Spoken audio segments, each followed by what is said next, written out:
Welcome, in front of me is the OPPO Find X8, and today I will show you how you can go through the setup process of this phone.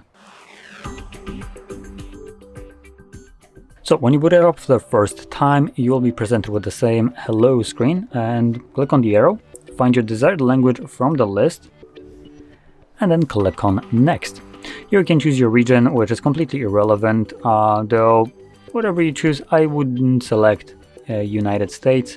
I would recommend choosing any kind of European Union region, as if this defines the laws, you can be rest assured that European Union has the most consumer-friendly laws, unlike US, which is going to go in raw and obviously favor the corpo.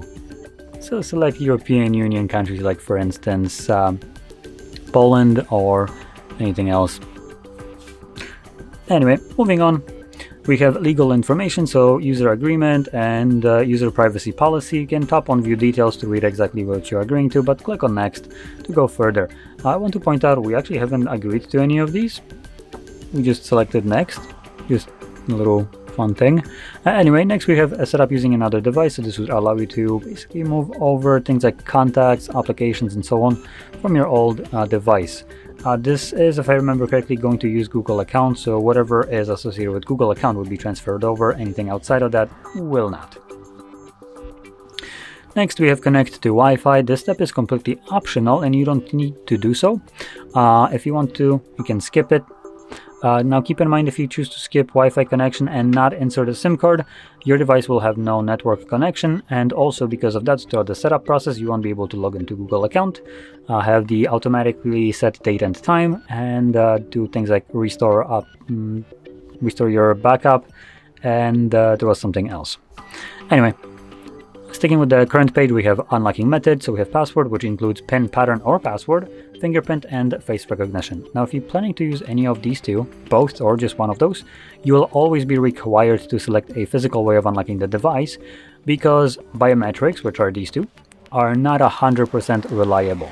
So in the times where they fail to unlock your device for some unknown reason, because they didn't recognize you, you will always be left with, for instance, things like pattern that will always unlock your device if you put it in correctly. Now, you can also not protect your device at all, though I would not recommend doing so. Next, we have Google services like location scanning and sending user and diagnostic data, and you can turn all of those off, but it's from Google, so let's not kid ourselves and think that this actually does anything.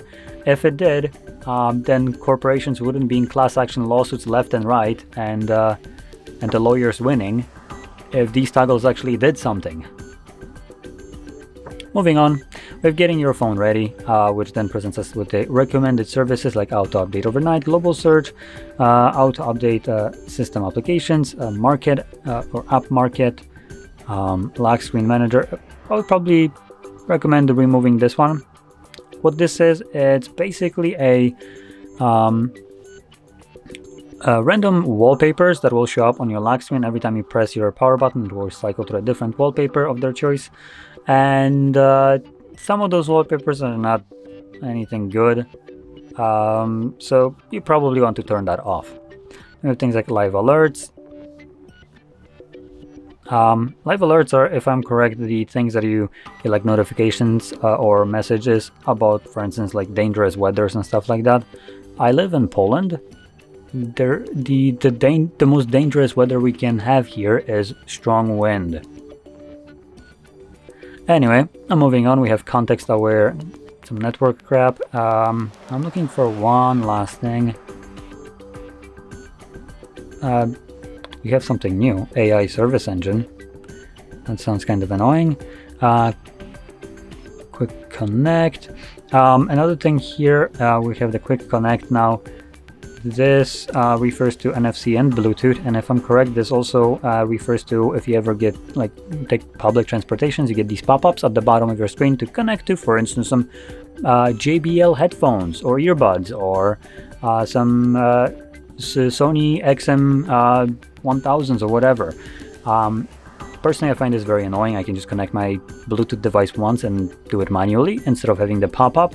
It's nice when it happens, when you're actually want to connect something, but I personally encounter this pop-up 90% of the time when I don't want to connect anything. And even more annoyingly, it will sometimes show up like 3 times in a row when you click off the page to get rid of it, and then it's like, oh no, back again. So I personally just hate this. I'm also looking for one more option in here, but it seems like it's either renamed or removed. I think it's just renamed, so I'm just gonna glance over that and move forward. Next we have navigation. We have gestures and buttons. Choose whichever one you prefer. I prefer gestures. And this finishes up the setup. So click get started and this should take us to home screen. And there we go.